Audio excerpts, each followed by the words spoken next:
I make those sounds. I make those same sounds when I sit. Thank you so much. I'm thrilled to be here with Michael Ian Black and Wade Davis, who really need no introductions. And I want to say, one of the things I like best about this conference is we've been told we do not have to read people's bios. So that's my new rule for the day, is no more reading aloud of bios that are provided in programs that are printed. I want to start us off on this incredibly important panel about male allies. And thank you both for coming to a room largely dominated by women. If you're feeling a little uncomfortable, we can get you some water or whatever. But I want to start out with a really simple question. I went to the Urban Dictionary to look up male ally, and it's not there. So we have a big opportunity today to write the Urban Dictionary definition of male ally. They did have straight ally. I believe it's a noun, male ally, or maybe a noun with an adjectival phrase. Anyway, I'd love to hear each of you a quick definition. What is a male ally in this moment? Do you want to start? No, you go first, man. I think you could spend 25 minutes talking about that. I think it's a complicated question, and I don't think there's a very good answer yet.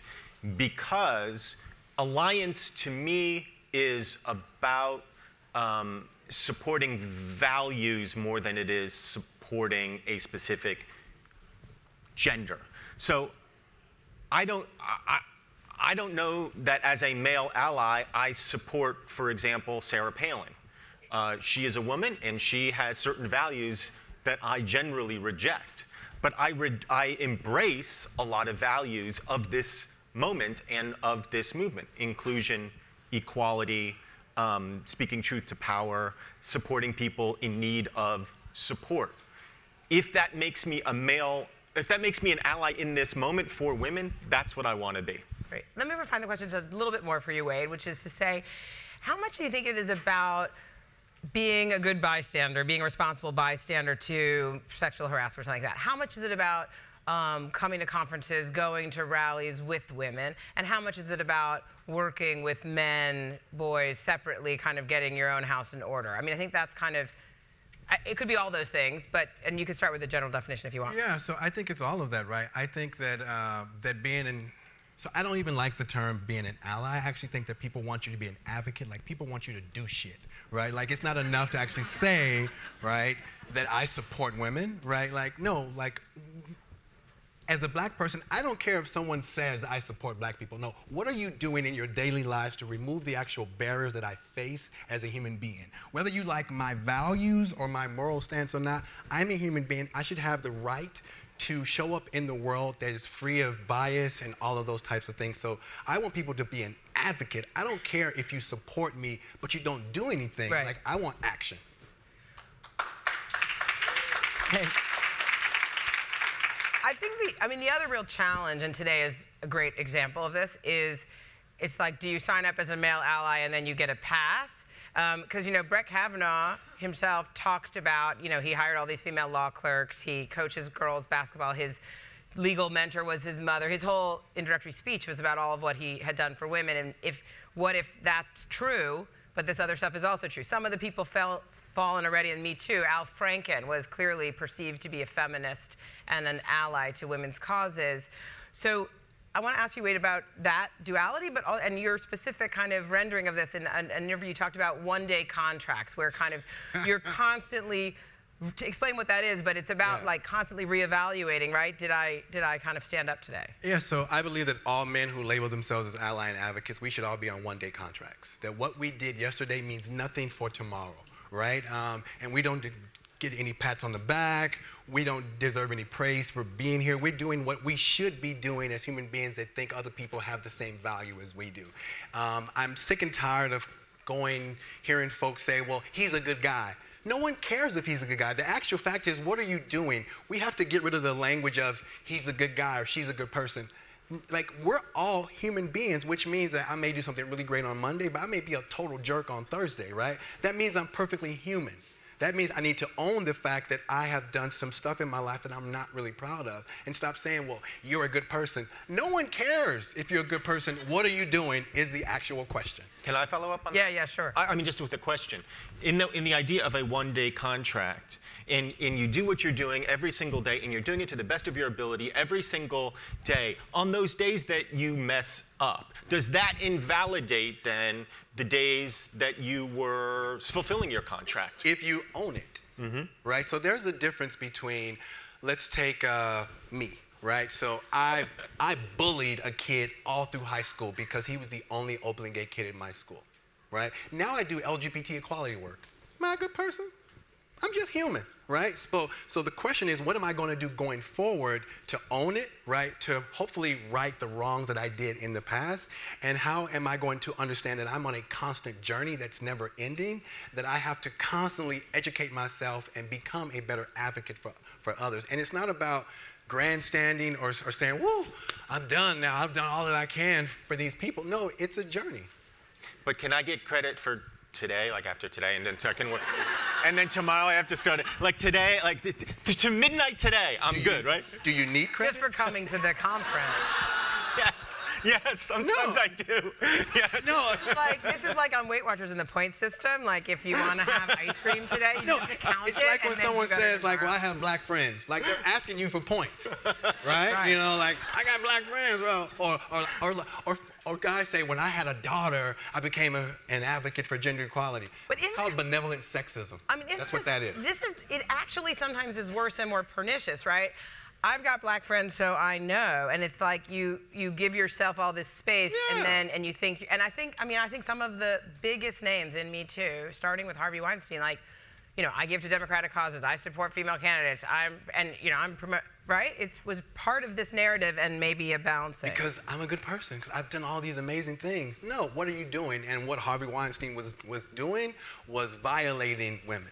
But there's a like public advocacy, professional level, and also this just deep personal level, right? And so if you have all the good politics, whatever that means in your view, but the way you interact with your neighbor is suspect, that's also problematic, right? This kind of happens on that day-to-day. I can give you a perfect example. If you look at the tech industry, right? The tech industry, most people in the tech industry would label themselves as liberals or progressives, right? The tech industry is relatively new. It's pretty young. It's like the 1980s, right? But you have this entire industry that's absent of women, absent of folks of color, right? In positions of power. So what does that say about how you're actually showing up in the world every day? Like, I may say that I support X, Y, and Z, but my actions actually prove whether or not this thing is personal. Do you think that personal, person-to-person in my cubicle or on my street or in my PTA, that is actually more important than kind of what you do in some kind of public space? What do you think? So can you repeat that question? Well, I think we all live some version of like a relatively public life, whether you're voting in a certain way or you're signing up for a certain cause or maybe you're a leader at business, but then you also just interact with people. So I just wonder if you think that kind of very small micro stuff, how does that weigh against whatever the macro stuff might be for you? I mean, to me, the micro is the macro, the macro is the micro. You have to walk your walk and talk your talk. And we're all guilty of hypocrisy at times of saying one thing and doing another. I know I am. And so to me, as I agree with what Wade's saying, it is a constant, almost moment-to-moment battle of trying to stay actively engaged in the world, and the world can be as simple as the taxi driver or the waitress or waiter or anybody that you're dealing with on a day-to-day basis. That's also advocacy, I think, which is just common human kindness and respect.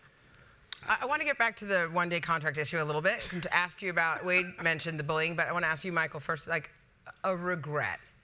Tell us a story of a regret, something where you weren't as good a male ally to women or to women's issues as you could have been.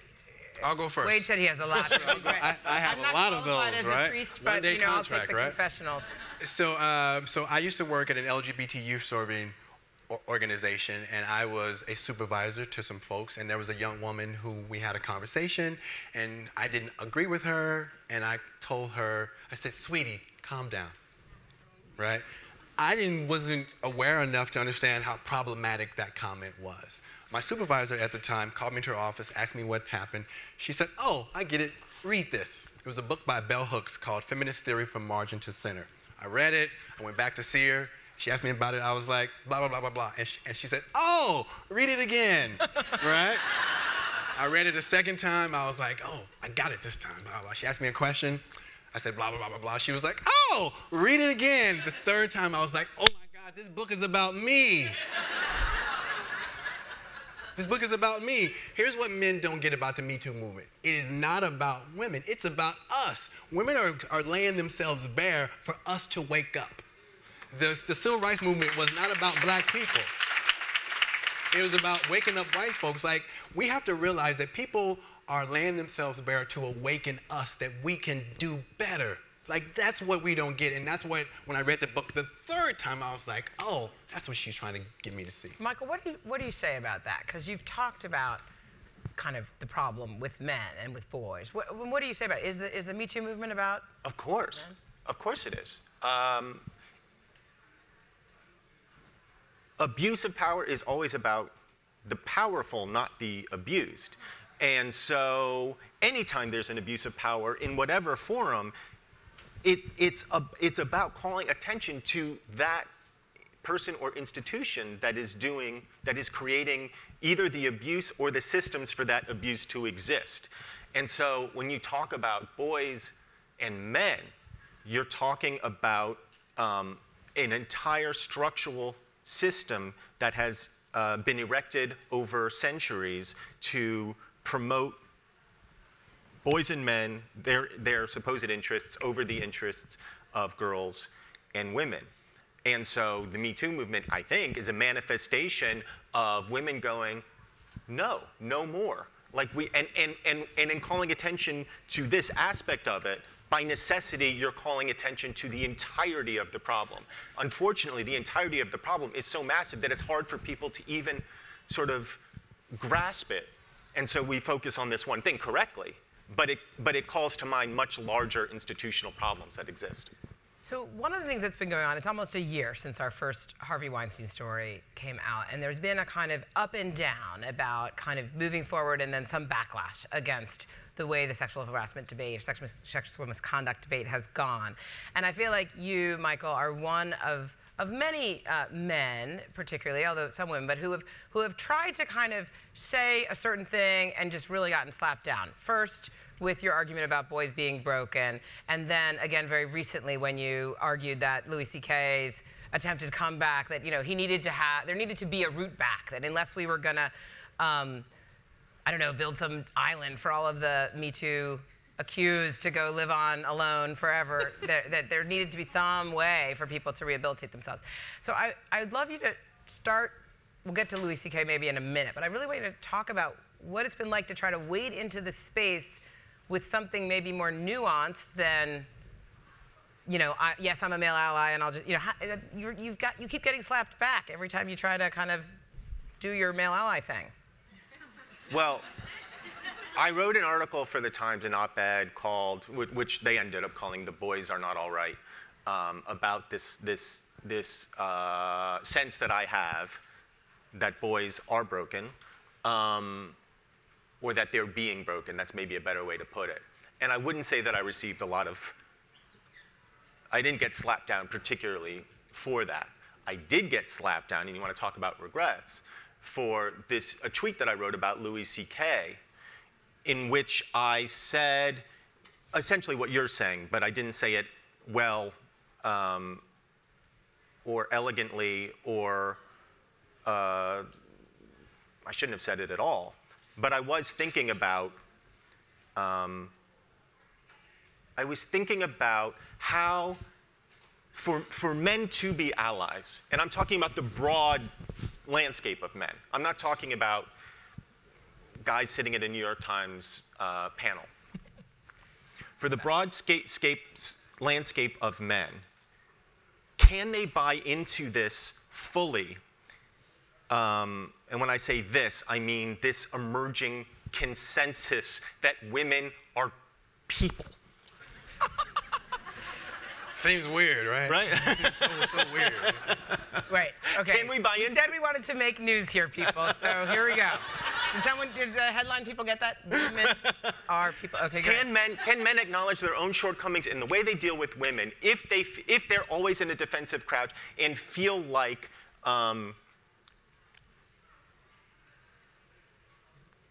they're subject to a death sentence at all moments? Can there be a way for men to lean into this movement? And in talking about Louis, that's kind of what I was looking for. It was dumb. I mean, it was dumb to hold him up in any way as a guy who's taking a helpful path back. I mean, you said people have to be allowed to serve their time and move on with their lives. Mm-hmm. Is that? I mean, does Louis C.K. and other people? If they do the work, right? So I get a lot of calls from men, and I coach a lot of men, right? The one thing that people have to do is own it, right? Like, there's no path back forward if you haven't said, this is what I did. I'm going to do the work to remedy as much as possible to the people who I injured, right? And ask them, say, hey, like, what is there anything else I can do specifically for you? And then you actually got to start doing the work for other people in that actual community, and know that this work is never going to end. So Louis C.K. will never arrive at a date where someone won't call him out for that. He needs to be okay with that and say, you know what, I did something, so I have to deal with this for the rest of my life, like the people who he actually injured. Like, he doesn't get to say, like, can you erase the chalkboard now for me because I've done enough? Like, those women can never erase the chalkboard either, and we as men have to understand that. We actually want to be like, okay, I did it, I owned it, I'm done, right? No, you actually have to do real work, because the women who are survivors of this have to do real work too. And that's what Louis C.K. doesn't get, because he just went back up on stage and was like, I'm back, right? And like, I mean, like, it's heartbreaking, because I don't think that he is someone who's irredeemable. Like, I believe that everyone has value. And if we're going to do the work to shift our world, everybody has to be called back in. But you got to do the work. That's all that I think. That's all that other folks ask too. I want to get back into the sort of what's going on with men and boys, and how did they get broken, or how did we get to a place where some of the stuff that Dr. Blasey is describing, not only a lot of people in her generation feels familiar, but a lot of teenagers today also say it's familiar. And it seems a lifetime ago, but it was only 2 years ago that President Trump dismissed Access Hollywood tape by saying it was locker room talk. And Wade, as someone who spent a lot of time in locker rooms, I just wonder if you could talk a little bit about, I mean, do you think that testosterone-fueled environments like locker rooms, that kind of boys' sports, that these things that shape our boys, and I mean, I'm saying this as a mother of a son, and I think a lot of us are, is like, can we fix them, or are they the problem? How do we go forward and raise boys that will not be broken? So I gave a talk at Penn State in front of like 500 other student athletes, and one of the questions I asked them, because it was on consent, and I asked them, I said, how many of you all had your parents talk to you about consent? Out of about 500 students, maybe 50 raised their hand. So what that tells me is that you all as parents actually think of your kids as good kids. And because you see them as good kids, you go, my kid would never do something like that. So you actually aren't talking to your kids about consent, yet you know that 1 in 3 women in their lifetimes will be survivors of sexual assault. So who's doing the actual assaulting? Your kids, right? And because you don't believe that your kid is capable of that, you're not talking to them. So parents have a huge responsibility in talking to their sons and their daughters as soon as possible about sexual assault, harassment, consent, all of these actual things. Your kids are okay. They're tough enough to be able to engage you in a conversation. And folks say, well, how do I talk to my kids about that? Did you go ask the neighbor, like your kid was crying, like, how do I stop my kid from crying? No, you figured it out, right? Parents have to figure that out with their kids also, and have these conversations and keep having them, right? Black people have the talk with their kids. Parents need to have the talk with their kids about this is the world that they're going to live in, and stop thinking that your kid is never going to have these issues. Michael, your son's 17. Do you feel like well, I mean, how have you done it with your son, or how do you think we're going to, how do we fix this? What are some new rules for raising boys? Well, as the parent of a 17-year-old, I can tell you that on the surface, they don't pay attention to a single word that you say. On the surface. Underneath, I think they're listening very acutely. I've had conversations with both my son and my daughter about these topics. And one of the things that I remember from my teen years and wanting to date and wanting to be sexually active, not necessarily, fully, but just kissing. This is Brent Kavanaugh answer.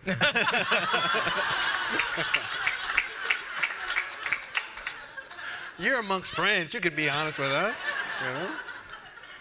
I wanted to be fully too, but I'm not talking about just the beginning, just even getting to the kissing part. I didn't understand as a guy how much I was supposed to, I was raised in an environment in New Jersey in the 80s where it was sort of understood that guys were like the aggressor and you had to pursue.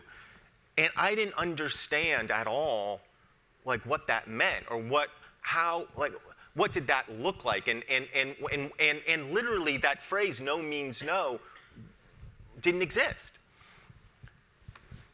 And so I was very shy because I really wasn't comfortable at all in that situation. It just really, I wasn't comfortable. And I've said to my son now, and it's a different environment,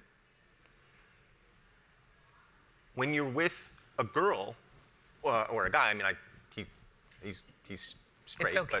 But it's okay to have a straight son. Or a gay one. As long as your daughter's really open, it's fine. Anyway. I have said to him, there will be girls in your life who you really like, who don't like you back. And when that happens, it's okay. And you have to know that it's not you. Right. That you're enough. And that you don't touch her. Well, no, not even that, but I mean, yes, and let it go, and don't hold on to that. And I encourage both of my kids that when they do become sexually active, assuming they're not already, my daughter's 15, my son is 17. Oh, God. There's an emergency room doctor now, I know. so don't worry about it. But Dan Savage, the sex columnist who I talked to about this, says, just assume your kids are sexually active, which I think is good advice. But we have to go to questions from the I'm audience, sorry. so hold this thought. So if I have any message, it's assume your kids are sexually active. We have therapists outside in the lobby for the break, but do we have microphones and people with questions? Are you a person with a question or a staff person with a microphone? Okay. Are we ready? Okay, good. I can't see anything. Is anyone at the microphone who wants to ask a question? Because I got more. Great. Hey, thanks. Are you a male ally? Yes, I am. In fact, Wade, I appreciate the contract thing. So tonight, my contract ends at midnight, and it restarts at midnight. So I'm glad I'm here. So my name is Bill Seeley. I'm from the Pentagon, and I'm here because I need to be here. And I want to be here. My team wants to be here. My question, Wade, is about, you said about doing the work. So it's one thing for me to have the contract. It's one thing for me to ally. I believe that I'm an ally. What more do I need to do, to be an ally, to be an advocate? Yeah, so one of the big things I learned from talking to men is men don't read, right? So the reason why men say things like, I had no clue these things were happening to women is because we don't read books, right? So I would spend a lot of your time reading books written by women and about women, right? Like that was a big education for me because men know nothing about women's lives. We actually don't, right? The women that we learn about in high school are Susan B. Anthony, Rosa Parks, and Harriet Tubman. That's kind of it, right? So our world is framed that men have created this entire world.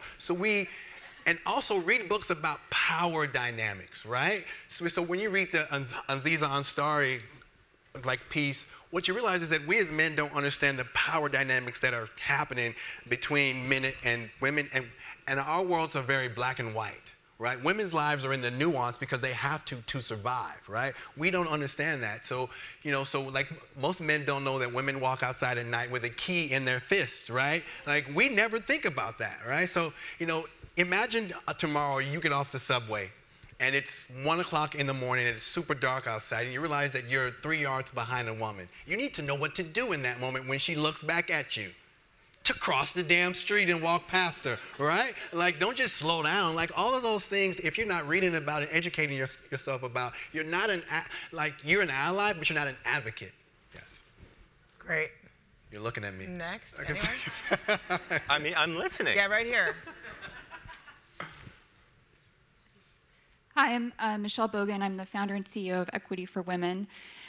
My question is related to how to motivate male leaders to really get behind establishing better gender equality and equity at work. We've talked a lot at the conference about using data, around appealing to a sense of social justice, about instilling fear or leveraging a potential fear of maybe investors would walk away and other things. What have you seen that's really worked to turn a male leader around who may not be sort of naturally predispositioned to being more supportive, or at least openly supportive of getting to a more equitable workplace? So I'm gonna say something dangerous. I think we have to get rid of asking for the business case. It's highly problematic. Like, we have to stop asking women to prove anything about themselves, because there's no business case for men. Right? Like, it just is. Like, men are just capable, right? So you have to make the issue to men personal.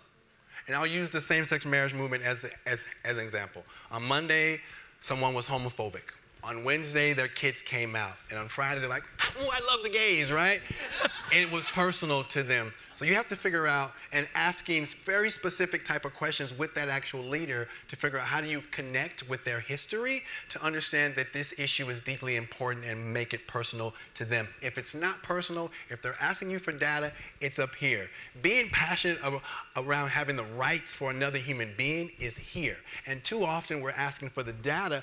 The data's been there since 1980. Nothing's really changed, right? So stop giving people the business case. Okay. Stop it. They don't care. That's just extra labor that they give people who are marginalized to do, so that you actually so you're actually not focused on the issue, right? Like,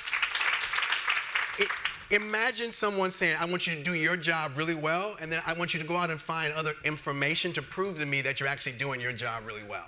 It's crazy, right? Like, so we can't allow people to give us extra work so that they don't have to do their own work. Michael, you want to add anything to that? How could I improve that? I don't know. But I will say, I don't know that I've ever heard of, and I'm not in business. I don't even know what business is. I haven't heard about these leaders in whatever capacity who have epiphanies. I don't know who those leaders are. Right. What I do know about is what Wade was just talking about, which is people awakening to their own empathy. And that's people from every strata of society. Right. That is every single person getting in touch with their actual human core.